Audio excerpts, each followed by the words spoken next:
So, let's talk about this today. Do other people often try to influence our minds? Yes. And do we try to influence other people's minds a little bit? I mean, even just in a day-to-day situation, like, what's some way you try to manipulate, say, your friend's mind? What's change your friend's mind about something? Why y'all all staring at me? Because you would have the best examples. Okay, so basically, like, oh, I don't know how to explain that. How about this? I'm going to the parade Friday night, but I don't want to go alone. Whose mind do I have to manipulate? Your friends. My friends. In this case, my wife. Yes. So that's just kind of a small scale way of how we try to manipulate each other's minds. Now, on a big scale, who is constantly trying to manipulate like the whole world's mind? Who's Joe Biden. Who? Joe Biden. Well, Joe Biden and politicians. All politicians, they're trying to manipulate people's minds. Okay? And how do they do that? How do politicians and other people try to manipulate people's minds? Okay, Gage?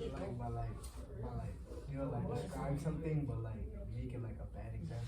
Okay, they describe things and examples. And how do they get that message out there to the people that they want to manipulate? Okay, Nash? They spread it online, do the conferences and Online conferences and also besides, so a politician is selling themselves, right? They want to get elected, so they're selling themselves to the public. What else gets sold to the public and tries to manipulate our minds?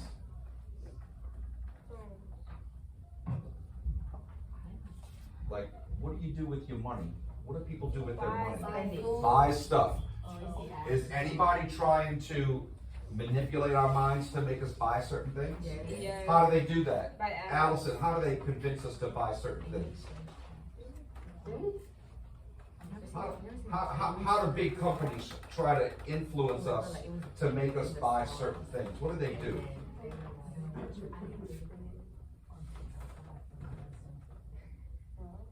No? Tyler? Commercials, okay? Where do we see commercials? We see commercials TV. Somebody said YouTube, so that's online. And then also, when we're driving down the street, where do we see advertising? Billboards, okay? Everywhere, okay? And then also, tell me y'all who this person is. What is this person called? See if y'all know. So I'm gonna analyze this photograph. And we raise our hands, Emily. Okay. Yes, she's an influencer. Is she trying to manipulate our minds? Yeah. Well, how is she trying to manipulate our minds, Gage? Maybe to try to make you buy it. She's trying to make you buy. Do you think she does this just out of the goodness in her heart? No. What does she get out of it? They pay her. They pay And her. they give her free stuff. Exactly. And then once you become a popular influencer, people just start sending you stuff for free and hoping that you'll talk about it. And then if you're good enough, they'll also pay you money. So, okay. So part of what we're working on in this unit is we're looking at how people try to manipulate other people's minds and then what happens as a result of that. Now, in what we've read so far in this unit, what's the most obvious example of someone's mind getting manipulated?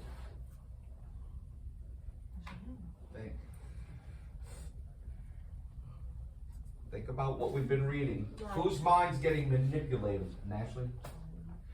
Charlie. Okay, how's Charlie's mind getting manipulated? How does his mind get manipulated? Okay. I think it is like his friends. His friends got something to do with it. To be honest, I think his friends just like picking on him. I think they just like being mean. I don't think they're too much worried about changing his mind. What causes Charlie's mind to go under a drastic change? JP? The operation. And then even before the operation, aren't they doing other things to try to change his mind? You know, he's going to the doctors are working on it and stuff like that. So what we're going to be looking at is how Charlie's mind changes after it gets manipulated by these doctors and scientists, okay? Now, also what we're doing, besides watching how people try to manipulate each other's minds and how it affects them, we're also looking at how irony is used in literature, okay? How irony is used. Yesterday we were introduced to irony. So let's, in your binder, you should still have the handout I gave you with the 3 types of irony. Can we pull that out so we can review it? We're looking at how irony is used in literature. There's definitely a lot of irony used in Flowers for Algernon. Now, who remembers, can tell me by raising their hand, what was the basic definition of what does irony mean? We're looking at 3 types of irony, but basically, irony occurs when we get the opposite of what we expect. Very good, JD. When we get the opposite of what we expect. And there's a few different ways that can take form, okay? So let's look again, let's review the 3 types of irony. The first one is verbal irony. Who will read to the rest of the class what verbal irony is? Okay, Ashley. When someone says something that is the opposite of what they actually mean. Okay, when someone says something that's the opposite of what they actually mean. Now we have an example that I gave y'all yesterday. Can someone come up with an example of their own of verbal irony where you say the exact opposite of what you mean? Oh, I can tell y'all really paid attention yesterday. Go ahead, Cage. You break something and you say, like, well, isn't that just fantastic? Okay, so you break something and you say, isn't that just fantastic? Did anybody know that I snuck in a verbal irony at y'all just now? Yes. What did I say that was verbal irony? You said, oh yeah, y'all, I could tell y'all were really paying attention. Very sharp, Ashley. Very good. Okay. All right. Situational irony. Anthony, will you read what situational irony is? When you expect one thing to happen, but the opposite happens. Okay. When you expect one thing to happen and the opposite happens. Okay. The example we used yesterday is that you had 2 tests and you study real hard for one and you just kind of blow off the other one and you end up flunking the one you study for and doing really well on the one that you didn't study for. Okay. Can anyone give me another example of situational irony where the opposite of what you expect to happen happens? So, you know, when you like a person with a very bad personality, but their name has like a very lovely meaning. Ah, that's interesting. So somebody has a really lovely name, but they have like a personality that doesn't match their lovely name at all. That's a good example. Did you have one in mind? Of a person with a lovely name but a bad personality? Is it Mr. Lou? Is that? No? Who is it? All right, you'd rather not tell me? Okay, we don't get to hurt me. All right. Okay, 3rd type of irony is dramatic irony. Ingrid, will you read what dramatic irony is, please? Tell us what dramatic irony is. When? Alice, you want to show where it is? When? Just right here. When irony.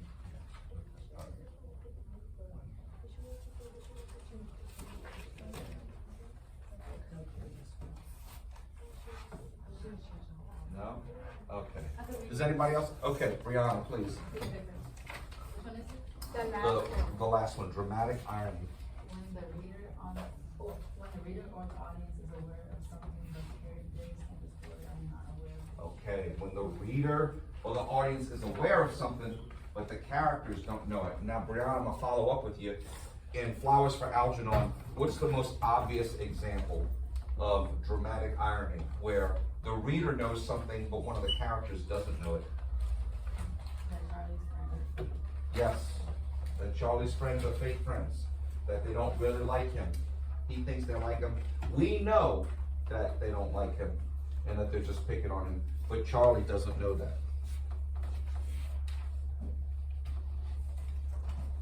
Okay, so your 2 exit tickets today will be 2 forms that you're already familiar with. Yesterday we did an irony tracker where we looked for irony in Flowers for Algernon. Today I'll give you another irony tracker and you'll look for some more irony in the next sections that we're reading of Flowers for Algernon. And then also you're going to continue with another form that you already have, but I'll give you another copy of it. The before and after surgery. The before and after surgery. Remember, does Charlie's change in intelligence happen immediately after his surgery? No, it does not, okay? It's going to take some time. So, we've already looked at some of the changes that have happened so far. Some more drastic changes are about to happen. We're going to see some even more serious changes that happen in the 2 sections that we're going to read next. So, again, since we're thinking about how does it affect people when their minds get manipulated, we're really going to start to see now how Charlie is affected when his mind is manipulated. All right, so I will hand out your irony trackers. And who wants to volunteer to hand out the before and after surgery? Ashley, you volunteered a lot today, so.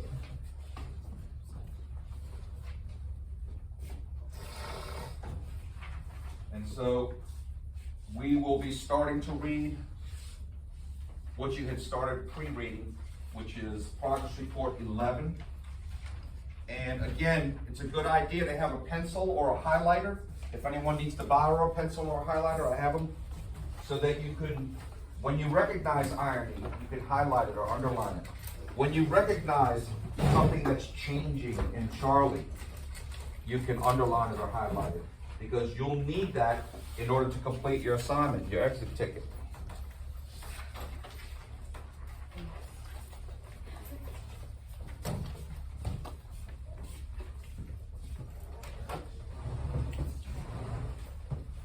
Is there anybody that needs a highlighter or pencil?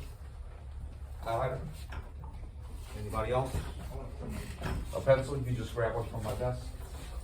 Brandon needs a highlighter. Who does? Okay.